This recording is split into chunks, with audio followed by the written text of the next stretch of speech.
महाराज जो वातावरण था वो बताते हुए ध्रुव बोले, माँ मुझे मौसी मारती है, कोई दुख नहीं इस बात का। माँ दुख है तो एक बात का है। माँ एक बात बताइए, मेरे पिता कौन है?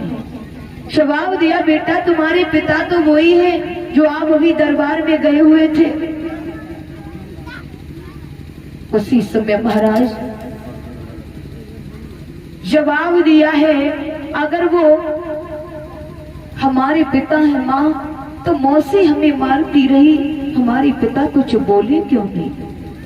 अरे एक बार तो कह देते कि ध्रुव को क्यों मार रहे हो, ध्रुव निर्दोष है, क्यों नहीं बचाया? माँ अगर वो मेरे पिता है तो मुझे बचाया क्यों नहीं? मैया के आंखों में आंसू बहने लगे। ध्रुव से कहा, बेटा ध्रुव अगर वो तेरे पिता होते, अगर वो तुम्हारे पिता होते तो तुम्हें बचाते। वो तेरे पिता है ही नहीं, तुम्हारे पिता नहीं है बेटा। ध्रुव चौंक गए, कहने लगे क्या कह रही हो माँ?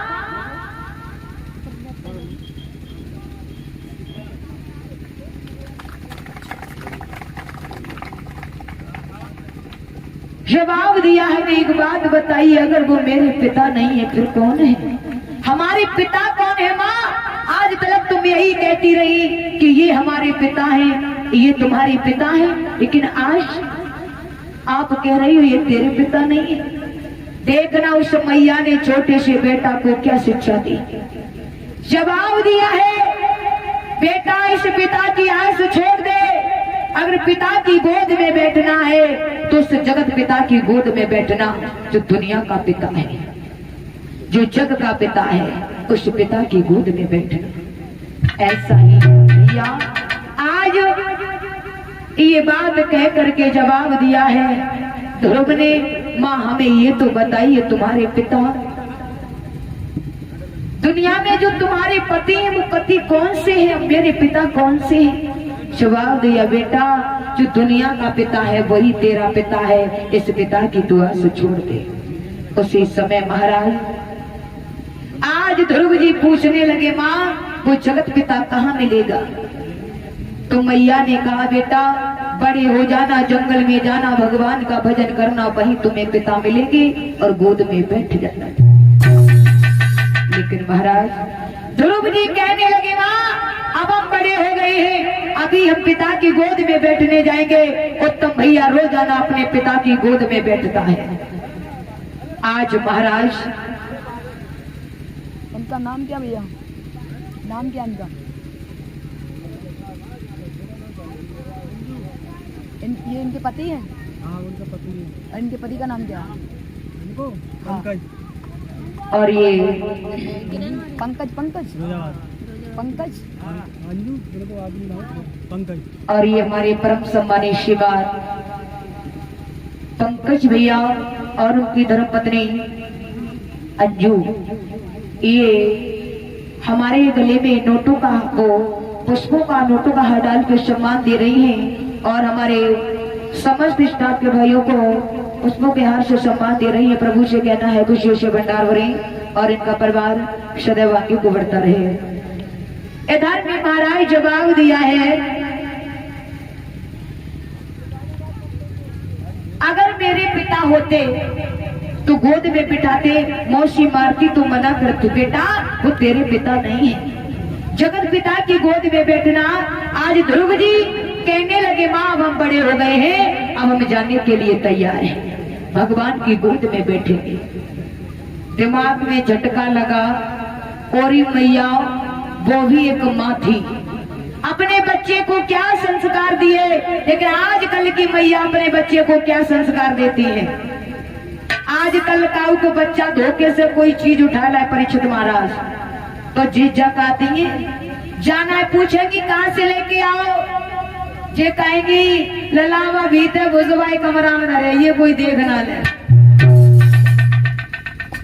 चोरी करना माँ सिखाती है बच्चे को, बच्चा एक कोरा कागज हुआ करता है, माँ चाहे बच्चे को सुरंग में रख दे, माँ चाहे बच्चे को पहलवान बना दे, माँ चाहे बच्चे को बलवान बना दे, माँ चाहे बच्चे को विद्वान बना दे, माँ चाहे बच्चे को भगवान बना दे, और माँ चाहे बच्चे को डकैत बना दे। ये माँ के हाथ में होता है, पिता के हाथ कुछ नहीं। कहो तो आपको हम बताएं भैया, कहो तो हम आपको बताएं। जवाब दिया है, देखो महाराज एक बहुत पढ़ी लिखी मैया रहे परीक्षित महाराज, बहुत पढ़ी लिखी, और वे अपने सखियन के साथ में बैठी रहे, और जब वे सखियन के साथ में बैठी रहे, उनको छोटो सो ललाओ ऐसो होवे वो 5 साल को, हाँ आए के जवाब दो, मम्मी हमें पेशाब लगी है। मम्मी ने गाल में तमाचा दिया, जवाब दिया, मूर्ख बालक तूने मेरी इतनी बड़ी बेइज्जती कर दी, इतनी गंदी बात बोल दी, आज के बाद ये बात नहीं बोलना। छोटो सो बालक बोलो, फिर मैया हम क्या कहें? जवाब दिया, अगर तुम्हें पेशाब लगे तो कह देना मम्मी हम गाना गाएंगे। जवाब दिया ठीक है। अब जब वही बच्चा को पेशाब लगे, बच्चा जाए कहे मम्मी हम गाना गाएंगे, तो मम्मी उन्हें गाना गवाए देती थी। कुछ दिन यही चलता रहा 2-4 महीना चलता रहा। तो एक दिन क्या हुआ, लला के नाना आए। नाना, और जैसे ही लला के नाना आए, और बच्चों का स्वभाव होता है कि हम नाना के पास सोएंगे, और उसी रात को वो बच्चा नाना के पास लेट गया। और जैसे ही नाना के पास में लेट गया, उसी समय भैया रात्रि के 8 बजे, और लला ने जवाब दो, नाना हम गाना गाएंगे। नाना ने कहीं पागल हो गए, रात में गाना गाओगे? अरे दिन में गा लेना गाना, बहुत गाना सीख गए, सो तो जानते, चुप सो जाओ। बच्चा सो गया। कब तक पेशाब रोके, थोड़ी देर बाद, तब तक बज गए 10। बच्चे ने कहा, नाना हम गाना गाएंगे। नाना ने कही, जवाब दो, जो तो निरो पागल है, रात के 10 बज रहे हैं और ये कह रहा कि हम गाना गाएंगे। लगता है हमारी बिटिया ने लला की आदत खराब कर दी है, जाने कितने गाना जाए सिखाए रहे हैं, जब आवाज चढ़ी है।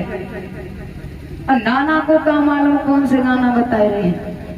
नाना ने कहा, बेटा ठीक है सो जाओ, और सुबह जब होगा सबसे पहले तुम्हें हम गाना गवाएंगे। सो जाओ बेटा, पड़ोसी जाग जाएंगे, अभी गाना गाओगे। बेटा फिर सो गया।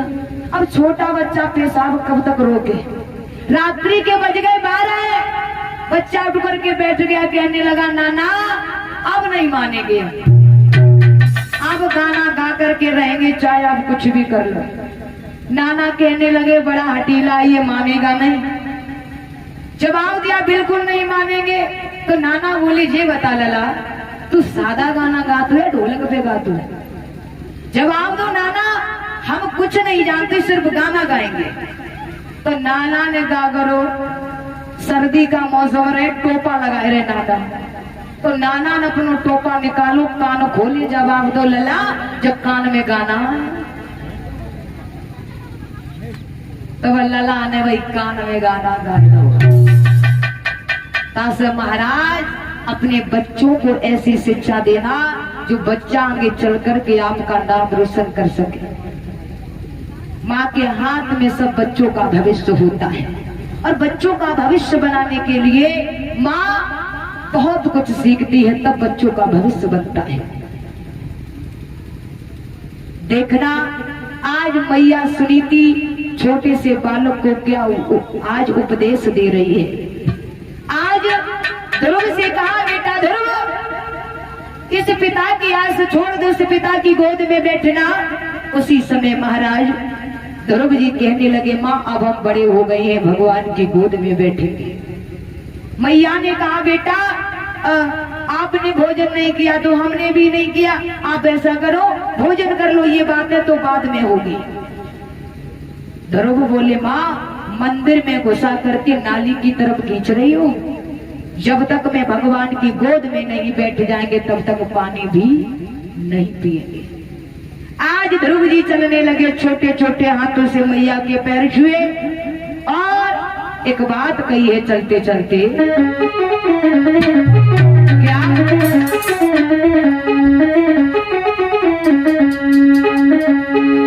जवाब दिया है कि जिंदा मैया रहेंगे तो करेंगे फिर से।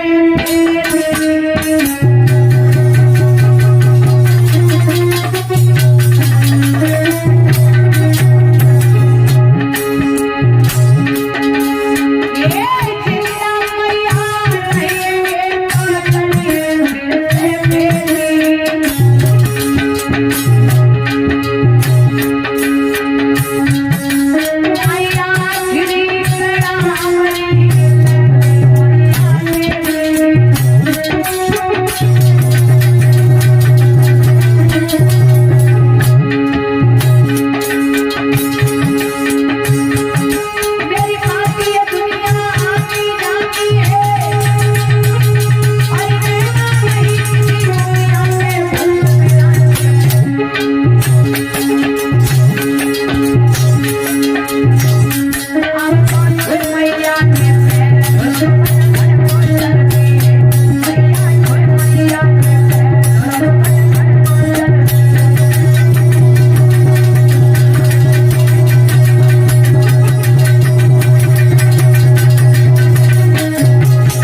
मैया के पैरों को छू करके चले। कहा माँ अगर जीवित रहेंगे तो दोबारा दर्शन होंगे, नहीं तो समझ लेना तुम्हारे गोदी से कोई बालक नहीं हुआ। इधर में महाराज आज ध्रुव जी धीरे धीरे आगे बढ़े।